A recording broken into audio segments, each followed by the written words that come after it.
ছেলে মেয়েগুলোকে মা পড়াতে হবে। রোজা রাখবেন, আমি আপনাদের বলে যাচ্ছি, পয়সা নাই, রোজা রাখবেন। কি বলছি মা, বুঝতে পেরেছেন? অর্থের অভাবে পড়াতে পারছে না, রোজা রাখবেন, খাবেন না সারাদিন, তাও ছেলে মেয়েগুলোকে পড়ান। আর নাহলে আজকে একটা তামান্না গেছে, দেখবেন পুরো গ্রামটা শেষ করে দেবে।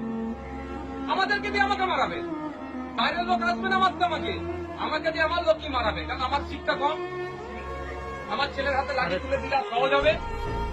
আমার দাদুরা দেখুন, আপনাদের গ্রামে দেখুন, খারাপ লাগবে, দাদুরা দেখুন কারো নেতার হয়ে লাঠিয়ালগিরি করেছে, এখন বাপেরা লাঠিয়ালগিরি করছে, তারপরে ছেলেগুলোকে আবার দেখুন এরকম বোম বাঁধার বাহিনী বানাবে, তার ছেলেকে বানাবে। আর নেতার ছেলে উনি নেতা ছিলেন এমএলএ, তার মেয়ে এমএলএ হয়ে গেল, তার ছেলে মেয়ে দেখবেন আবার ভিতরে মেলে হবে। না, আপনার ছেলেগুলো কোথায় জেলে যাবে, নাহলে রাতে অন্ধকারে মশার কামড়ে খেয়ে কবরস্থানে লুকোতে যাবে, পুলিশ তারা কাটাবে, এর বাইরে কিছু আর হবে না।